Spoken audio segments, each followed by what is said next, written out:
사랑합니다. 네, 오늘도 성령 하나님의 인도하심 따라 이 귀하고 복된 예배 자리에 나오신 우리 덕진 가족 여러분 주님의 이름으로 크게 환영하며 넘치도록 축복합니다. 자, 우리 앞뒤 좌우로 한번 인사할까요? 사랑합니다. 축복합니다. 참 잘 오셨습니다. 여러분 한 주간 어떻게 보내셨나요? 잘 보내셨나요? 네. 저희 집에 중학교 1학년 아이가 있는데요. 그 아이가 하는 말이 중학교에 가니 시간이 왜 이렇게 빨리 가는지 모르겠다고 저한테 얘기하더라고요. 근데 사실 그 말에 깊이 동감했습니다. 정말 왜 이렇게 주일 설교 시간은 빨리 찾아오는지 늘 고민입니다. 그 밖에 여러분 한 주간 보내시면서 이런 고민 없으셨나요? 그러니까 말씀을 들어도 기도를 해도 또다시 죄를 반복해서 짓고, 그러니까 마음은 원하는데 행동은 따르지 않고 나는 왜 이 모양일까 하는 이런 고민 없으셨나요? 저는 그랬습니다. 솔직히 목사이지만 이것이 늘 저의 고민이고 또 저의 숙제이기도 합니다. 근데 여러분, 그것은 오늘 우리의 의지가 부족해서만이 아닙니다. 물론 어느 정도 영향은 있겠죠. 하지만 근본적으로 그 성령의 능력이 오늘 내 삶에 흐르지 않기 때문입니다. 그래서 먼저는 이 시간 그 막힌 혈이 뚫리는 은혜의 시간 되기를 주의 이름으로 축원합니다. 근데 여러분 기억하시기를 바랍니다. 기독교는 단지 좋은 사람이 되는 것이 아닙니다. 더 나은 사람이 되는 것이 결코 아닙니다. 그러니까 기독교는 새 사람으로 변화되는 복음입니다.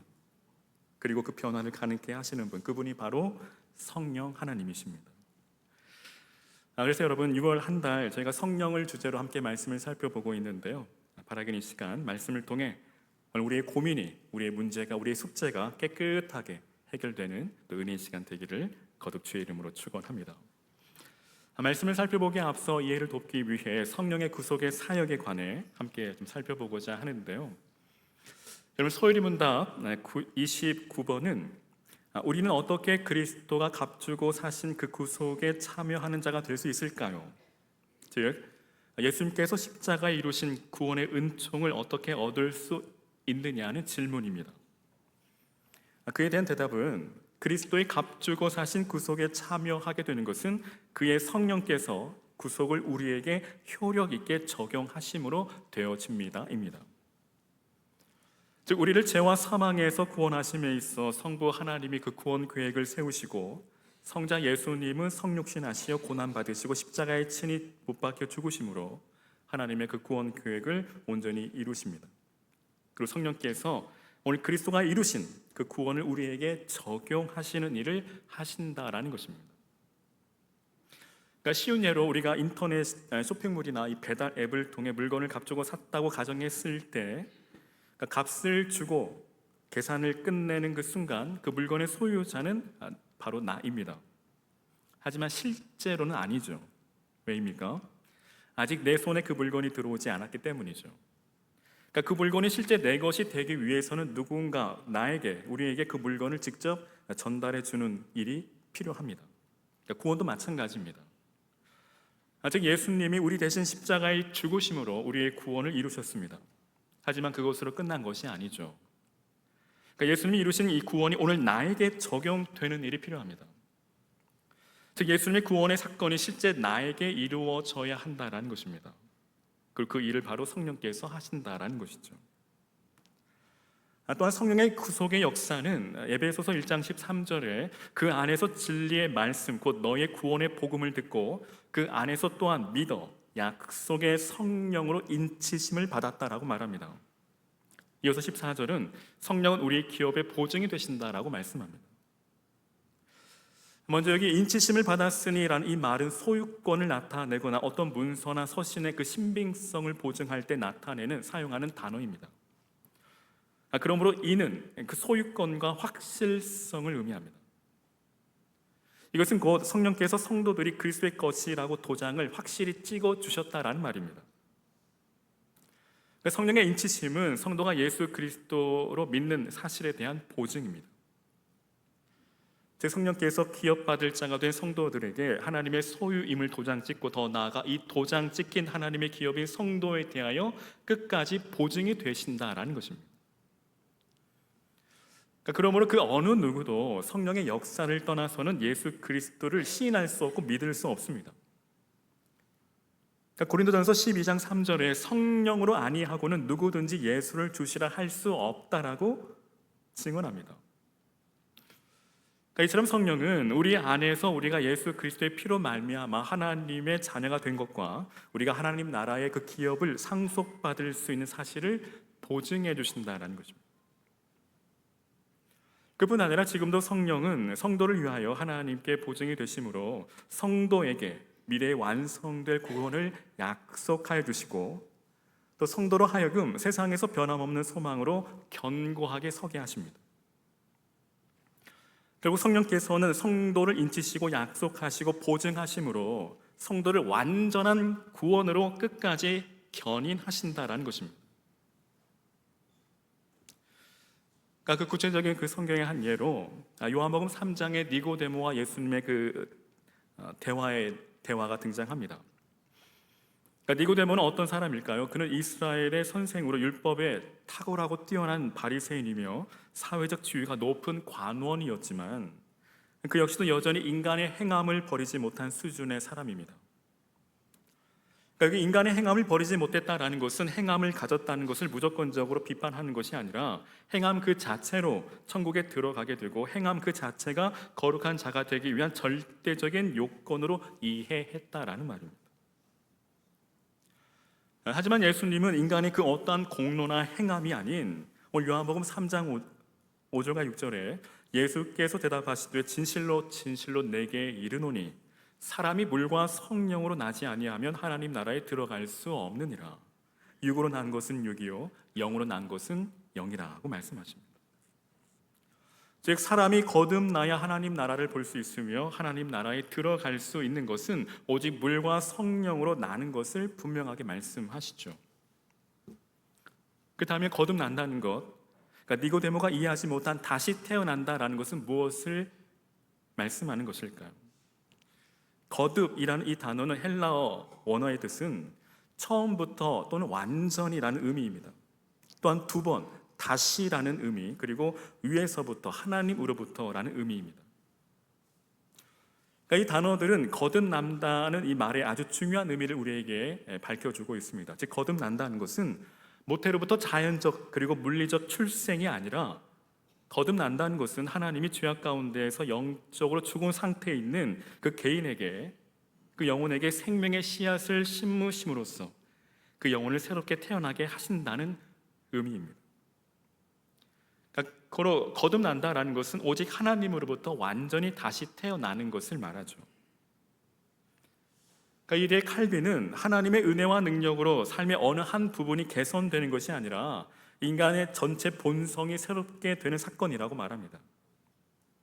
사도 바울 역시 고린도후서 5장 17절에 누구든지 그리스도 안에 있으면 새로운 피조물이라고 말합니다. 그러니까 한마디로 거듭난다라는 것은 새롭게 태어나는 것, 새로운 창조를 의미하는 것이죠. 이는 인간의 자연적 과정을 통해서 탄생되어지는 것이 아니라 영에 의한 새 창조를 뜻합니다. 그러니까 건물로 따지면 리모델링 정도가 아니라 재건축입니다. 그리고 거듭남, 즉 하나님의 영에 의해서 새롭게 창조되어지는 것은 오직 하늘로부터 오신 하나님의 아들에 의해서만 가능하기 때문에 위로부터 되어지는 것입니다. 그 다음에 어떻게 거듭날 수 있을까요? 예수님은 어떻게 해야 거듭날 수 있느냐는 이 니고데모의 질문에 대해 오늘 5절에 이렇게 답하시죠. 물과 성령으로 나지 아니하면 하나님 나라에 들어갈 수 없다. 예수님께서 해답으로 제시하신 것은 바로 거듭난 삶, 물과 성령입니다. 여러분 요한의 물 세례, 또 침례교회에서는 침례라고 말하죠. 이 세례와 침례 그 본질은 무엇일까요? 그것은 바로 죄인 된 인간이 죽었다가 다시 산 것을 의미합니다. 그래서 물속에 잠겼다가 다시 나오는 것이죠. 세례는 그 상징적인 의미로 머리에 물을 적시는 것입니다. 그러니까 죽었다가 다시 사는 것이 물 세례인 것처럼 성령 세례는 죄인 된 우리를 위로부터 다시 나게 하신 것입니다. 그래서 고린도전서 15장 50절에 형제들아 내가 이것을 말하노니 혈과 육은 하나님 나라를 유업으로 받을 수 없고 또한 썩은 것은 썩지 아니한 것을 유업으로 받지 못한다라고 말씀하십니다. 즉 육으로 태어난 것은 육일 뿐이라는 것입니다. 육으로는 영을 유업으로 받지 못합니다. 육으로는 태어난 인간이 자신의 의지로 그 죄악된 그 본성을 새롭게 변화시킬 수 없다라는 것입니다. 여러분, 우리가 거듭남에 있어 우리가 할 수 있는 일은 무엇일까요? 여러분, 우리 인간이 할 수 있는 일은 아무것도 없습니다. 성령이 거듭나게 하시는 데 있어 인간이 협력할 일은 아무것도 없습니다. 본문에서 예수님께서 니고데모에게 내가 거듭나야 하겠다라고 말씀하신 것도 인간이 무슨 방도를 강구해야 한다라는 의미가 절대 아닙니다. 인간이 할 수 있는 일이 있다면 그것은 하나님의 말씀을 듣고 복음을 듣고 자신이 죄인임을 깨닫고 또 자신의 그 영적인 무능함을 깨닫고 하나님 앞에 철저히 자복하고 회개하는 것이죠. 사랑하는 여러분, 오직 성령으로만 변화된 새로운 삶을 살아갈 수 있음을 믿으시기를 바랍니다. 결국 성령으로 난다라는 것은 영이신 하나님에 의해 새롭게 창조된다라는 것을 뜻합니다. 그로 인은 성령께서 오늘 우리의 새 창조주로서 새 주인이 되신다라는 것이죠. 그러니까 이 말을 달리 표현하면 오늘 성도에게 이 말씀을 적용한다면 성령은 성도의 그 믿음의 항해에 있어 항해자가 되신다라는 것입니다.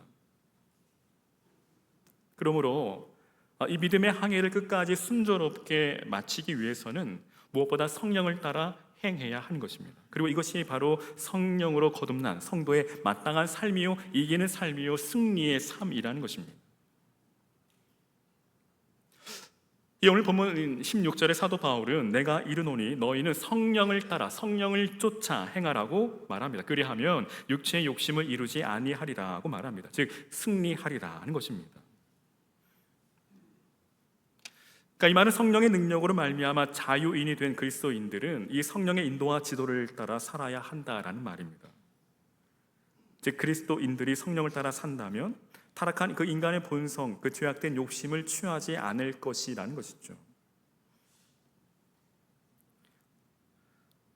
따라서 성도의 인생길에 길을 인도하는 성령은 성도의 그 인생의 길을 인도하는 이정표와 같은 존재이고 또 성도가 나아갈 바를 결정짓는 방향키와도 같습니다.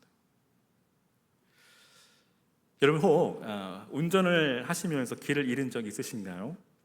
우리가 예전에는 이 종이 지도를 펼쳐놓고 또 길을 찾아갈 때가 있었죠. 그리고 헤맬 때가 참 많이 있었습니다. 저도 그런 경험이 참 많았는데 요즘은 내비게이션이 잘 발달되어 있어서 편해졌죠. 그러니까 어디로 가야 할지 언제 우회전 좌회전을 해야 할지 미리미리 알려줍니다. 근데 여러분 우리의 신앙도 마찬가지입니다. 즉 성령께서 마치 우리 삶의 내비게이션처럼 앞을 보여주시고 또 때론 잘못 가면 재탐색할 수 있도록 도우신다라는 것입니다. 우리의 길을 인도하신다라는 것이죠. 즉 성령께서 우리 인생에 참으로 친절한 그리고 확실한 안전한 가이드가 되신다라는 것입니다. 믿으십니까? 믿으시기를 바랍니다. 이것이 바로 구원이 완성되는 자리로 그 성도를 이끄시는 그 성령의 견인입니다. 즉 성도를 끝까지 인도하신다라는 것이죠. 우리의 목적지인 그 소망의 항구로 우리를 인도하신다라는 것입니다. 이 진리 영이신 성령께서 우리를 모든 진리 가운데로 이끄시고 인도하십니다. 우리가 성령을 또 다른 이름으로 보혜사라고 말하는데 이 말은 곧 돕는 자, 대언자, 상담자, 안내자라는 말입니다. 즉 성령께서 성도를 보호하시고 도우시며 모든 진리 가운데로 인도하신다라는 말이죠. 그런데 그 진리는 바로 생명 되신 예수 그리스도이십니다. 따라서 성령은 우리를 진리이신 그 생명이신 그리스도께로 인도해 주시는 우리 인생의 항해자가 되신다라는 것이죠. 이와 관련해 한 예화를 소개해드리면 한 사람이 이렇게 말합니다. 예수님을 내 인생의 그 조수석에 태웠습니다. 그러니까 주님과 동행한다라는 의미겠죠. 그 말을 듣자 한 친구가 이렇게 말합니다. 그게 문제야. 조수석이 아니라 운전대를 맡겨야 해.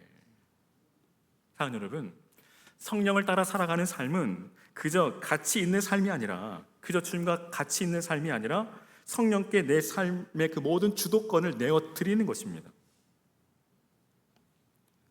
여러분, 우리가 육체의 소욕을 따르는 때가 언제일까요? 바로 우리가 핸들대를 잡고 우리가 운전할 때, 우리 인생을 운전할 때 우리는 육체의 소욕을 따라갈 수밖에 없다라는 것입니다. 잘못된 길을 향해 갈 수밖에 없습니다. 마치 운전대만 잡으면 성격이 변하는 사람들이 있죠. 제가 그렇습니다. 여러분, 사실 인생은 무엇일까요? 인생이란 가보지 않는 길을 가는 것이죠.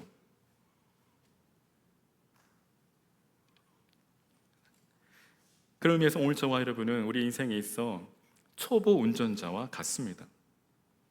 우리는 내일 일을 알지 못합니다. 우리는 한 치 앞도 알 수 없습니다.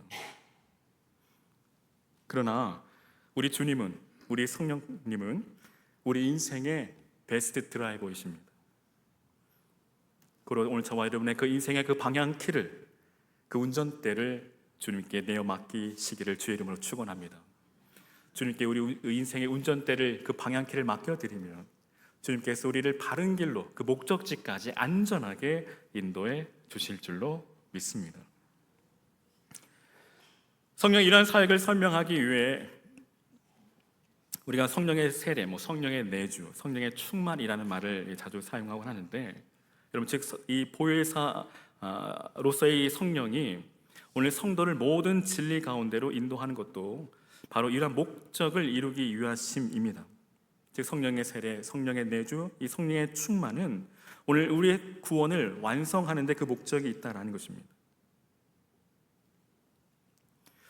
성령이 성도를 변화시키고 그 안에 내주하셔서 친히 말씀을 가르치시고 또 능력을 체험케 하시는 것도 궁극적으로 성도의 그 구원을 견인하시고 그 구원을 완성하시기 위함이라는 것입니다.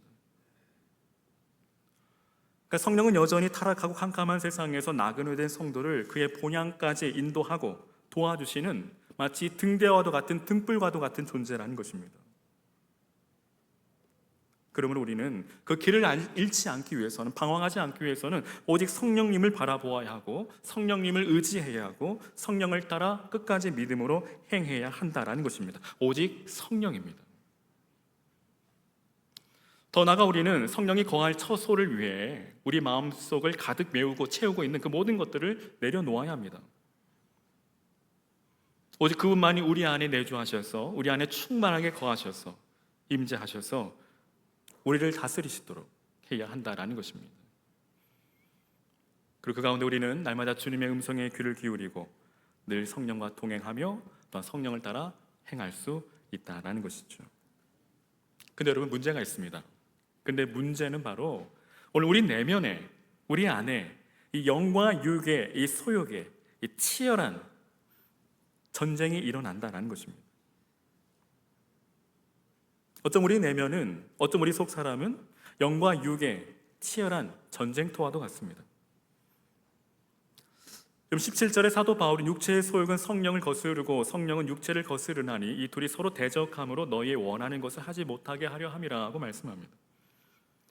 먼저 육체의 소욕이라는 말은 죄된 인간의 그 본성의 욕심이라는 뜻이고, 성령의 소욕이라는 말은, 성령의 소욕이라는 말은 우리 속에 내주하시는 성령으로 말미암는 영적인 갈망입니다.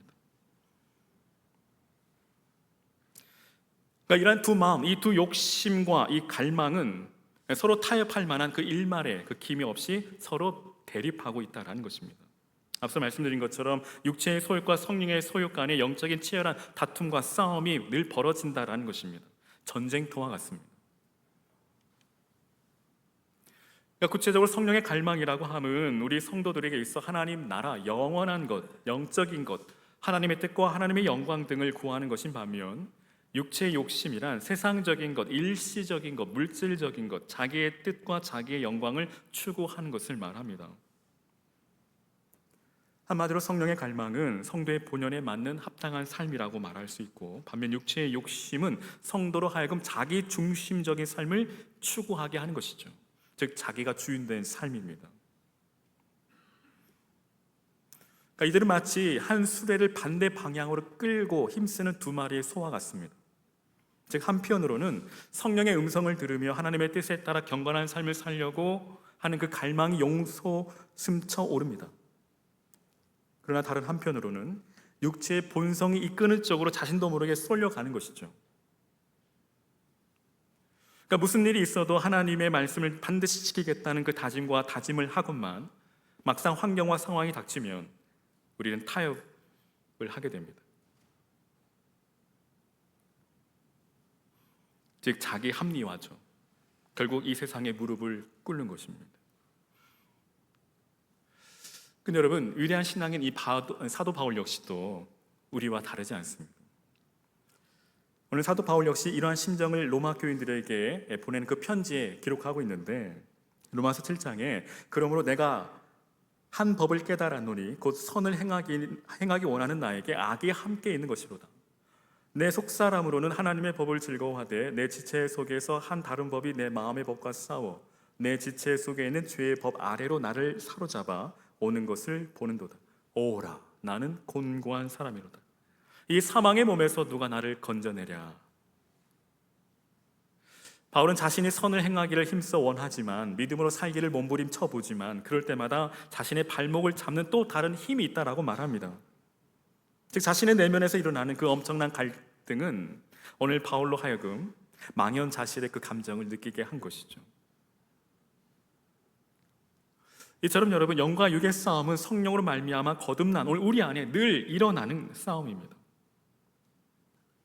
따라서 오늘 우리의 소임, 우리 맡은 본분은 무엇일까요? 바로 이 치열한 전쟁에서, 이 싸움에서 승리하는 것입니다. 하지만 이 싸움은 결코 쉽지 않죠. 그러나 포기할 수 없습니다. 하나님은 싸움터로 나가는, 그 전장에 나아가는 오늘 우리에게 하나님의 그 전신갑주를 예비해 주셨습니다. 그리고 저와 여러분, 무엇보다 우리는 말씀과 기도로 단단히 무장하여 우리 안에 벌어지고 있는 이 영적인 다툼과 이 전쟁에서 또 날마다 승리하실 수 있기를 주의 이름으로 간절히 축원합니다. 여러분, 계속해서 성령의 법은 사망의 법에서 성도를 해방합니다. 참 자유함을 얻게 합니다. 18절의 사도 바울은 너희가 만일 성령의 인도하시는 바가 되면 율법 아래 있지 아니하리라고 말합니다.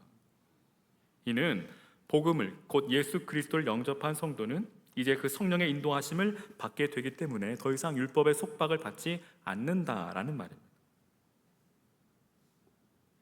더 이상 율법의 영향력 아래 있지 않다라는 것입니다.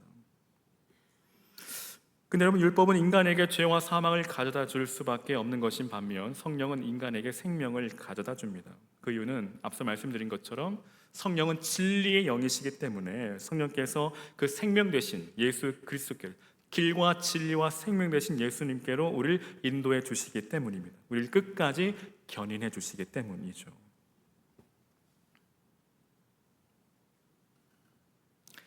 따라서 성령의 인도하심을 받은 성도들이 이제 율법의 속박, 곧 죄와 사망에서 해방되어 생명으로 옮겨졌음을 의미합니다.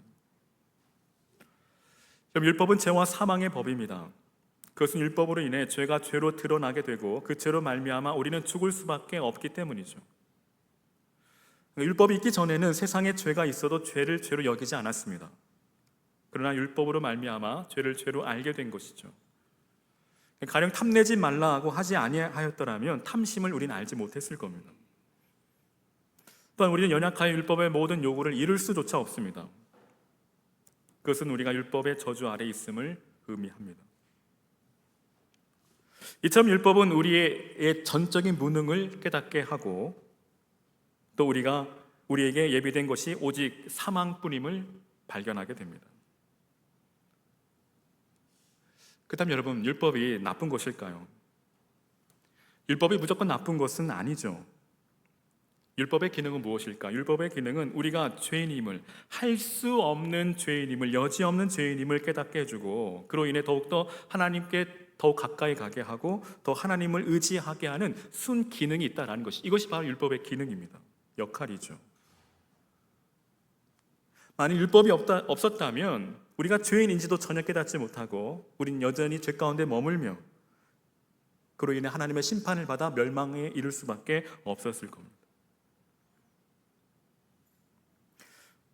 그러나 우리가 그리스도를 믿음으로 말미암아 내주하신 성령을 따라 살아갈 때 성령은 우리를 영원한 생명으로 인도해 주십니다. 믿으십니까? 믿으시기를 바랍니다. 그것은 우리가 성령으로 말미암아 다시 태어났기 때문이죠. 즉 생명의 성령의 법이 율법의 모든 요구를 이룬 것입니다. 그것은 하나님께서 죄 없는 하나님의 아들을 죄 있는 인간의 모양으로, 육신의 모양으로 이 땅에 보내셔서 십자가에 죽게 하심으로 그 피를 믿는 자, 그를 믿는 모든 인간들의 모든 죄를 깨끗게 하셨기 때문에 가능케 된 것입니다. 그러면 우리가 생명을 주는 이 성령의 법을 따라 산다면 더 이상 죄와 사망은 우리 안에서 왕노릇 할 수 없습니다. 그러므로 우리는 이 성령의 법 아래에서 순종하고 그 말씀을 따라 살아가려고 힘써야 한다는 것이죠.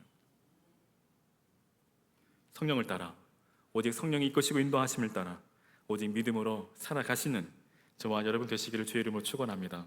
그 가운데 주님 주신 참 자유함을 얻고 또 참 생명을 얻고 그 가운데 주님의 은혜를 마음껏 경험하며 살아가시기를 주의 이름으로 간절히 축원합니다. 끝으로 죄는 근본적으로 주머니 안에 있는 이 바늘처럼 결코 감출 수 없는 것입니다. 19절에 사도 바울은 육체의 일은 현저히라고 말합니다. 여기 현저하다라는 말은 눈에 띄게 드러난다라는 말이죠. 그러니까 이는 곧 성령을 따르지 않고 육체를 따라 사는 인간이 도모하는 그 패악한 모든 행위들은 반드시 드러날 수밖에 없고 모든 사람들이 알 수밖에 없다는 것입니다. 즉 죄는 결코 감출 수 없다는 것입니다. 언젠가 그 모든 죄는 다 밝혀질 겁니다. 더욱이 하나님 앞에서 완전 범죄란 있을 수 없습니다. 이와 같이 죄가 현저히 드러날 수밖에 없는 까닭은 하나님께서 죄를 눈감아 주시지 않기 때문입니다. 그럼 에레미야 16장 17절에 이는 내 눈이 그들의 행위를 감찰함으로 그들이 내 얼굴 앞에서 숨김을 얻지 못하며 그들의 죄악이 내 목전에서 은폐되지 못함이라고 말씀합니다. 즉 우리가 아무리 우리 죄를 제물로 씻으며 또한 비누를 써 씻을지라도 우리의 죄악은 하나님 앞에서 그저 남아 있을 뿐이라는 것입니다. 우리의 행위로는 결코 우리의 죄를 깨끗게 할 수 없다라는 것입니다. 여러분, 하나님은 죄를 미워하시는 분이십니다. 그분의 눈은 정결하셔서 악을 참아 보지 못하시며 패악을 참아 보지 못하십니다. 따라서 우리가 죄악을 비밀리에 은밀하게 행한다 할지라도 드러나지 않는 것이 없으며 우리의 죄를 숨긴다 해서 숨겨지는 것이 없다라는 것입니다. 그러므로 오늘 저와 여러분 행여나 지금 죄악된 마음을 품고 계신가요? 혹시 그 죄가 너무 경미해서 그냥 지나치시려는 분 안 계십니까? 아니면 사람에게 드러나지 않는 죄는 죄가 아니라고 생각해서 의도적으로 숨기고 있지는 않습니까? 여러분, 오늘 우리의 죄를 솔직히 인정하고 하나님 앞에 자복하고 또 고백하며 참 회개로 나아가시기를 주의 이름으로 축원합니다. 더 나아가 죄와 싸워 이기시기를 바랍니다. 오늘 히브리서 12장 4절에 죄와 싸우되 피 흘리기까지 싸우라고 우리에게 권면합니다. 오늘 저와 여러분 성령의 충만함을 얻어 성령의 능력을 덧입어 이 죄악과 싸워 반드시 승리하시는 저와 여러분 되시기를 주의 이름으로 축원합니다. 이제 말씀 마치려 합니다. 여러분, 한 인디언 추장이 오늘 손자에게 이렇게 말했다고 합니다. 내 안에는 두 마리의 개가 싸우고 있단다. 하나는 악하고 하나는 선하다. 이때 손자가 묻습니다. 그럼 어떤 개가 이겨요? 그 말을 들은 할아버지 추장이 이렇게 대답했다고 합니다. 내가 더 자주 먹이를 주는 개가 이긴단다. 사랑하는 여러분, 이처럼 죄에서 자유를 얻은 성도라 할지라도 그 내면에 언제나 성령의 갈망과 육체의 소욕 간의 갈등이 자리하고 있습니다. 만약 우리가 성령의 갈망을 따라 살아간다면 그것은 곧 하나님 중심의 하나님께서 주인 되신 삶을 사는 것입니다. 그러나 죄된 육체의 소욕을 따라 살아갈 때 그 삶은 오직 죽음만이 보장되어 있는 자기 중심, 자기 위주의 자기가 주인된 삶인 것입니다. 따라서 죄에서 자유함을 얻은 성도는 오직 성령의 인도하심을 따라 살아가야 합니다. 이것이 바로 성도의 마땅한 본분이요, 이것이 바로 이기는 삶이고 승리의 삶이라는 것입니다. 그리고 무엇보다 그 가운데 우리는 참 자유함을 얻게 됩니다.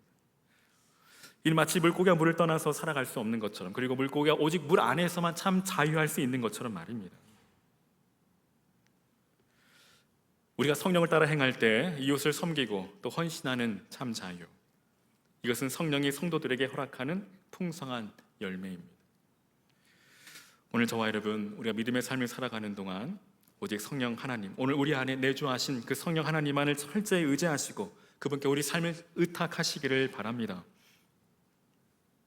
오늘 저와 여러분은 이미도 죄된 육체와 함께 그 정과 욕심을 십자가에 못 박은 자입니다. 더 이상 육체의 소욕은 오늘 우리의 삶의 인도자가 될 수 없고 우리의 주인이 될 수조차 없습니다. 오직 성령만이 우리 믿음의 항해, 오직 항해자가 되심을 믿고, 오직 그분만이 우리의 인생의 이정표이고 또 방향키임을 인정하며 그분께 우리 모든 삶을 전적이 내어 맡겨드리고 오직 성령을 따라서, 오직 성령을 따라 믿음을 행하시는 저와 여러분 되시기를 주의 이름으로 축원합니다. 그래서 서두에 말씀드린 것처럼 오늘 우리의 고민과 우리의 문제와 우리의 숙제가 깨끗이 해결되고 이 땅에서 단 한 번뿐인 우리의 일생이 정말 날마다 쓰러지고 넘어지고 실패하는 인생이 아니라 성령을 따라 행함으로, 성령의 능력을 덧입어 정말 능력 있는 그리스도인, 생명력 있는 그리스도인, 영향력 있는 그리스도인의 삶을 살아가실 수 있기를, 그리고 마침내 승리하실 수 있기를 주의 이름으로 간절히 축원합니다.